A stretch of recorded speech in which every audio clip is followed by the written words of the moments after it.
はい、セリカさんです。今回はハイグレードガンダムビヨンドグローバルクリアカラーを制作していきます。このガンプラを前から気になっていたガイアノーツのプレミアムミラークロームを使って裏側塗装をしていきます。パッケージはガンダムが宇宙を飛んでいるイラストで白と青を基調としたデザインとなっています。ガンダムベースの商品ではこのような落ち着いたイラストのパッケージがたまにありますね。中身を開けてみると HG らしく程よいランナーの量でした。これなら初心者の方でも楽しく作ることができるし、慣れた人だったら 2,3 時間もあれば組めます。パーツを確認すると白、青、赤、黄色の外装パーツがクリアパーツとなっています。関節など内部フレームは黒の普通のパーツで特別仕様といった感じはしませんでした。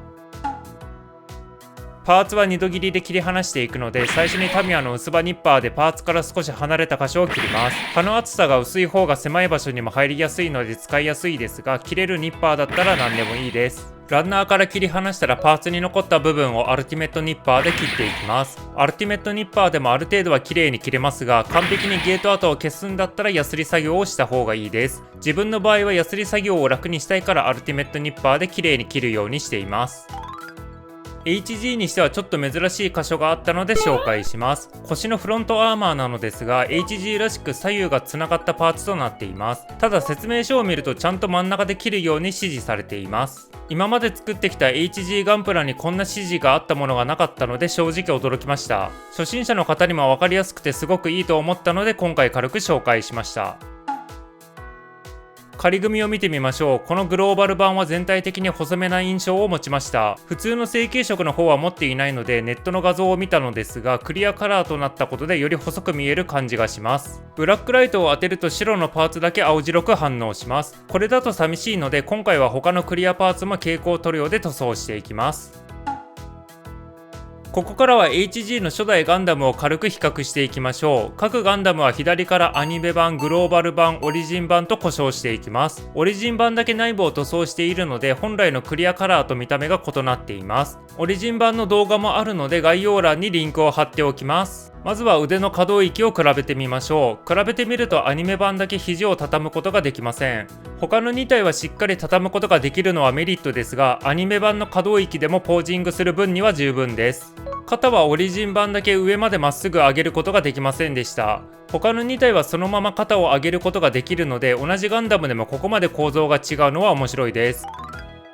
次に足の可動域を比較していきます。一つの画面に収めるのが難しかったので1体ずつ見ていきます。アニメ版ですがしっかり膝を畳むことができて広い可動域が確保されています。後方には太ももの裏のパーツが干渉するため可動域は狭いですが膝立ちはできるので必要十分ですね。次にオリジン版を確認してみます。オリジン版も基本的にはアニメ版と可動域はほぼ変わらないです。ただ膝を曲げた時に内部フレームが見えるようなギミックが追加されています。好みによりますが動かしていて面白いのはこちらですね。こちらも当然膝立ちができるので可動域はしっかり確保されています。それとオリジン版だけの特徴ですがつま先が稼働するようになっています。これによってつま先を曲げた自然な体勢を取ることができます。最後にこの動画の主役であるグローバル版を見てみましょう。まず当たり前のように膝を折りたたむことができます。足を前に出そうとするとフロントアーマーに引っかかってスムーズに前に出すことが難しかったです。これは個体差やパーツの切り方にもよるかもしれませんが、気をつければ他の2つと同じように前に出すことができます。後方は今まで干渉していたパーツがグローバル版では上に逃げるようになっているため後方にも足を出すことができます。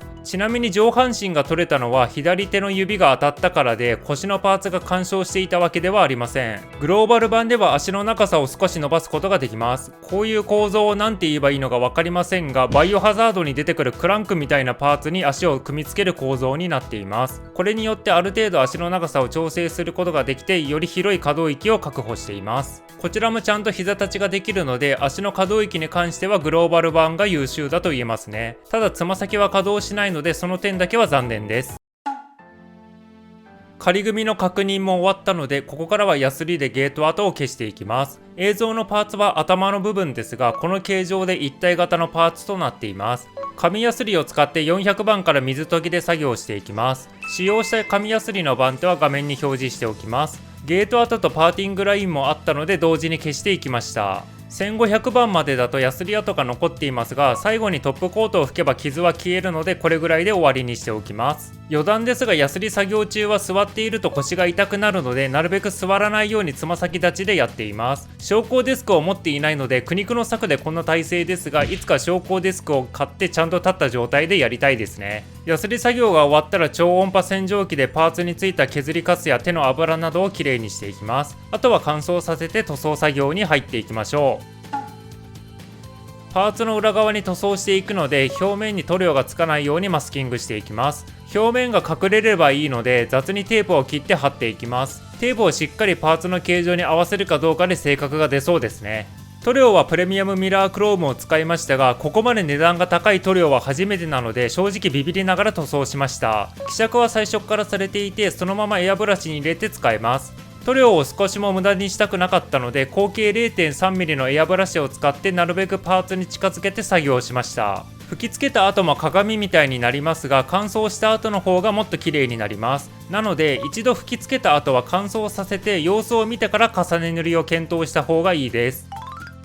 次に蛍光塗料でブラックライトに反応しなかったパーツを塗装していきます。今回使う蛍光塗料はクリア系なので、ミラークロームの上に塗装した場合もついでに実験していきます。さっきの作業でパーツの裏側にミラークロームが塗装されているので、そのまま全体を塗装していきます。こちらは蛍光イエローで塗装したパーツです。ミラークロームの上から塗装することで金属のような雰囲気が出ています。あと青と赤のパーツも同時に表示しておくので、じっくり見たい人は一時停止してください。クリア系塗料なら同じようにできるので、いろいろ試してみるのも面白そうです。ちなみにブラックライトを当てるとこんな感じに発光します。当たり前ですが、元のパーツと比べたら全然違いますね。一例として青を表示していますが、他のも同じような感じです。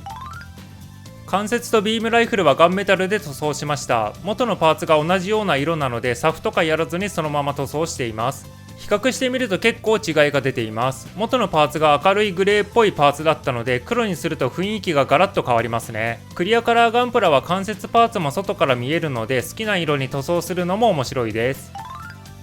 最後にツインカメラ部分の周囲を水性ホビーカラーのブラックで塗装します。カメラの周囲だけ塗るのは難しいので、最初に筆でがっつり塗ってしまいます。塗った後は1時間ほど乾燥させます。乾燥させた後はキッチン用マジックリンを含ませた綿棒でカメラ部分だけ拭き取っていきます。細かい箇所なので100均で売っている赤ちゃん用綿棒を使った方がやりやすいです。なぜキッチン用マジックリンを使っているかは別の動画で説明しているので、概要欄にリンクを貼っておきます。塗装が終わったらトップコートを吹いていきますが、その前にある程度組み立てておきます。今回はエアブラシなのでパーツ一個一個やってもよかったのですが、面倒だったのである程度組み立てた状態でやりました。それでは完成品を見てみましょう。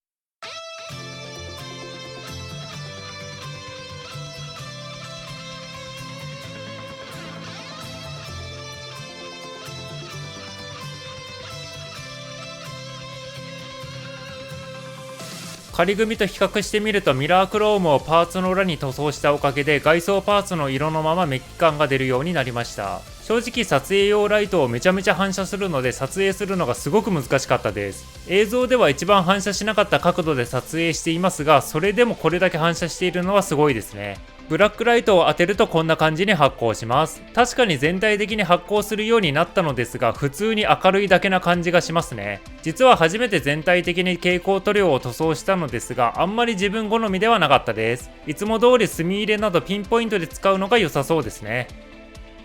広い可動域を生かしてビームライフルを両手で持つこともできます。映像だと左手が隠れていますが、グリップ部分をしっかり持つことができています。武装はビームサーベルも付属しています。またバランスを取るのが大変ですが、頑張れば膝を地面につけないでこんなポーズもできます。割とバランスがいいので、ターンテーブルを動かしても転ぶことはありませんでした。